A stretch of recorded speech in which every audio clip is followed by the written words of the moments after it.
If you create content and you only create when inspired, don't have systems in place, and always aim for the perfect thing, you are destined to fail. Without systems that demand creation by habit, you will lack consistency and never reach a stage of global recognition and exponential growth. The thing content creators battle with the most is consistency, and we all know that without consistency, your content just can't be seen. And not getting recognized by an audience leads to you never achieving your dreams of becoming a content creator and never putting enough content out for people to actually see you and recognize your work. That reminds me of that one picture of two miners, and the one who is just a few hits away from reaching the diamonds but gives up, and the other one who is meters away of ground from diamonds but will eventually hit them because he's consistent. Before this channel, I started filming on YouTube a couple of times ago, vlogs and whatnot, but only once I started using the tips I'm going to tell you next is when the consistency part actually kicked in. So I present you with the 7 best productivity tips for consistency in content creation. The first one is completion over perfection, and perfectionism is the big brother of inconsistency. It's what actually causes you not to create frequently, and it's the biggest enemy of content creators by far. So I started this YouTube channel 6 weeks ago, but my content creation journey is on for a while now, and 3 years ago I posted my first TikTok that got 30k views, and honestly I liked the attention, so I started making more of those and they were picking up. That's when companies started calling me because I knew how to make good videos, and I got a lot of personal training clients, which is something that I was doing at that time. And then I started my first agency, which by the way failed after 2 months of work. And after all of that, my motivation was still at an all-time high because I made good progress. So in November of 2022, I started going viral and gained 40k followers on Instagram and TikTok. And all because I got over the limiting belief that I can't make more than 3 pieces of content per week. To say that my content wasn't perfect is an understatement. Crappy equipment, questionable writing, sometimes even stupid advice, but all of that was new and cool to me, so I started posting once a day, sometimes even 2 times a day. Throughout the next 5 months, my life flipped around basically. I was teaching 2 programs, I opened up another agency, which was short form editing, and it was a very big success, and I posted every single day on every single platform. So making a habit out of content creation is something that bloomed my life just like a Japanese sakura tree in the spring, and just like Bitcoins, I was reaching all-time highs every couple of days. But something called the law of effect wanted things to be different. It states that the more you do something, the better you get at it, and the more you demand of yourself over time, and you always want to improve at what you are doing. But at one point, diminishing returns happen, and you no longer get the quality increase in your content, but creating it gets even more complicated, meaning everything takes more time, money, and brain power. Then that lowered the rate at which I was posting content, and we all know how important it is to be consistent on social media, and that's exactly what happened to me. I went from making 2 pieces of content daily to only like 3 videos a week, sometimes not even that. I bought all the expensive equipment, put 10 hours into one video, and had the perfect aesthetic, but nobody seemed to care. Brands, people, clients, nobody called or said anything. Why? Because I aimed for perfection. The videos weren't raw anymore. They were just too good, and people felt disconnected to me. And like for the next 5 months, I didn't grow. My audience size actually shrank. Perfectionism got so much under my skin that I wanted to be perfect at everything. Video, website, sales, style, the tone of my voice, all of it. I even contemplated small stuff like small talk, thinking if I left the right impression, or spending half an hour posting a pretty Instagram story. But perfectionism leads to only one thing, and that is beating yourself up and never putting your work out there consistently, hence not getting the recognition of like-minded people, which is what we actually want as content creators, is that we want to build a community of people around us. So over time I realized that people less educated than me get more results by just doing and not caring at all, plus they had the ease of mind on their side, which is like a major factor. But I have a full video about what perfectionism is, how I beat it, and how you can do it too by just applying a few rules, so I'll leave a link below so you can check it out. But the main point of that video is completion over perfection. Just like in my case, you only get better by doing more, and to do more you need to put away the thoughts of making the perfect thing, realizing that people don't give a fuck about if and how perfect your work is, and that they probably don't even see your work most of the time. Contrary to this, you need imperfection and rawness for people to actually connect with you. Google tells us that people need to have almost 11 interactions with a brand before they buy something. And according to Robin Dunbar, who is a psychology professor, we need to have at least 7 hours interactions with someone in order to trust them. And that's why you don't see my videos having all these graphics, animations, sound effects, retention style editing, because I want my speech and my voice to be so valuable that you can sit through a whole video only by me talking. I go more into depth on this in my other video, but the trick I use the most to avoid perfectionism as much as I can is called the 70% rule, and it's from a guy named Struthless on YouTube, and it helped me like put things into perspective. It states that you should always aim for the 70% of the perfect thing, and that way you avoid wasting time and getting diminishing returns, and you get better simply by doing more. Go ahead and try it. As I said, it helps me a lot in my daily life. But to close this section off, what I wanted to say is that perfectionism is the enemy of progress. And after you realize this, you'll be free to make whatever your goddamn soul pleases, because you'll be free. The second one is to gamify the process. And I just want to say that I like David Goggins, and sometimes I even put his videos on because they give me good emotions, and there's something about doing hard physical shit that I admire. And that's why I do combat sports where people punch you and slam you on the ground and try to break your ankle.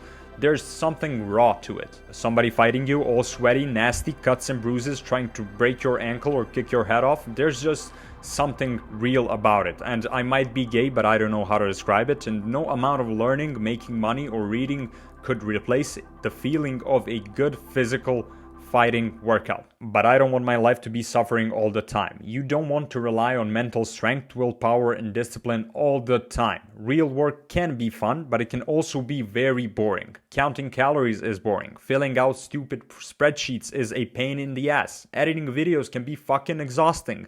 But if we make boring work fun, if we find a way, we can be more productive, and it's called gamifying. Amazon is really famous for this. They gamify their whole workplace to increase the overall productivity of the employees, and also video games are a perfect example of this. When you play a video game, you have the progress bar on the side that you fill the more you play, and you reach a new milestone, and it's like making these boring side quests more fun by giving you goals and rewards along the way as more you play. But today I outlined the 5 ways to gamify our tasks, and there's a whole book written about it, but it would take too long for me to explain, so we'll just speed through them. The first one is called epic calling, and every hero in a video game has a calling, a meaning, or some kind of a purpose, and to do boring stuff you need something to drive you and something to look forward to in the future. But this is a whole section in and of itself, so we'll talk about this later. We need to feel like we're developing something in order to be invested in it. For example, in my agency we have a roadmap of goals that we accomplish with our clients along the way. This can really be something as simple as a checklist for the day or a notification for reaching a new level, and that way we feel invested, and every couple of days we celebrate a new goal. The third one is creativity empowerment, and everything worth doing doesn't have an immediate payoff. So what do? We shorten the feedback loop. When you repeatedly fail at something and get feedback, you find new ways to attack the same obstacle. If you have an important test a year from now, take tests every couple of weeks. If you fight in 3 months, spar every couple of days. And if you're traveling in 5 weeks, meet with your friends 3 to 4 times to keep the energy going. The idea is to get input as soon as possible and find different ways to solve the same problem. The fourth one is ownership, and humans like to control things. It's in our nature, and everything we do will look for a sense of control. Video games use that sense of control to make you think you have ownership in things, and that's why you clock in hours on Fortnite, on a video game that's online, because you feel like those skins and looks are yours because you bought them in a video game. And that's also why business owners on average work the hardest and the longest, because they feel the ownership in the business. It's their thing. They're in control of that thing, and they think they have the ownership. The last one is social influence, and it's pretty simple and obvious. Together is better, right? Well, most people like to do things in groups and with their friends. As I was writing this video, I had a group of programmers encircle me in a cafe because they all came to work together, and it makes them feel unity and security, and it's more fun having like-minded people around. And as I'm posting this, I'm probably in Dubai with a couple of friends working and spending some time together, so try working together with like-minded people. But Those were the 5 levels of gamification. Now we move on to the next piece of advice. The next one is to show up daily, and to grow you need consistency, and for consistency to exist you have to show up daily. Creating content is not a rocket science. Treat it like any other habit. Start small and focus on frequency. Find what is attainable and be consistent, and then increase the amount over time. And remember, getting 1% better every single day gets you 3,800% better every year. And it's the accumulation that does the job for you. You don't need to be maxed out all the time. Sometimes you can be at 20% of capacity, but that's the best you can do for today. You only need to show up. So just show up. The next one is to lower the barrier to entry, and this one ties into the last one and the next one closely, so listen up. You're not trying to get into Harvard Business School. But I'm competing with thousands of people who are great content creators. Yes, but we're not doing the same test at the same level or at the same time. This is not school. We're not competing on who will get the highest grade. The results you get out of content creation are not linear. Sometimes you make what you consider a masterpiece and it flops, and other times you create a loom with a shitty webcam and a screen recording and you go viral. You really don't need it all figured out before you get started. For example, what is common with people who repeatedly fail at forming a habit? Impulsive, life-changing decisions that come out of nowhere. They say it's enough, and the next day they're full of motivation and go to the gym, eat healthy, stop smoking and drinking. And how long do these people last for? Around the same as a bottle of milk on a sunny day. But you can be smarter. If we're talking about content creation, start by introducing yourself to a camera like I now do, or filming a 30-second TikTok movie review like I did when I was starting. Because everything worth doing requires slow and steady progress. It's just the way it is. So make it easy to start and hard to forget to do. Lower the barrier to entry. The second to last one, I don't want to tell the next one again, is set the appropriate stage. We all love clean rooms, good computer setups, and cool looking outfits. Why? Because they put us in a mood of wanting to do something. So if we want to have more fun while working, we should definitely, for example, clean our room, add some cool gear, or go to a nice cafe to make the whole work experience better and more fun. So your environment is a very important factor and a tool to use in a work setting. Of course, we shouldn't depend on all of this, but if it can make our whole work experience more pleasurable, then why not? But one note to myself, you don't need to have a fancy ass setup all the time. You only need a place to sit and a laptop. So go ahead and get to work. And finally, the last one is to face the obstacle. When you hopefully master all of these techniques, you will be very good at talking yourself into working and making it more fun. And that's the point of this video. But the problem starts when the thing you're doing isn't something that you are destined to do. In other words, it's not your purpose and you're doing something that you truly don't enjoy. And if you do this, you will live a life of always dragging yourself to do things. So if you don't want to suffer in life, find your purpose. It's the best thing that you can do so that what others see as work, you perceive as fulfillment. Thank you for watching this video. That's it for me. I'm out. P.S. If you don't have a purpose, the next thing for you is to find it. I have a very detailed video on how to find your purpose, and I'll leave a link in the description so you can find it, but you can also check it out here on the screen or here. I'll put it anywhere up there. And I hope you enjoyed, and if you didn't hit the subscribe button, it's how you show me support, so please do it. And also go to my website link down below and subscribe to my newsletter. It's these videos but in written form with more visuals, and they also come earlier, so if you fancy reading, make sure to check that out. And that's about it. See you next Monday. Bye.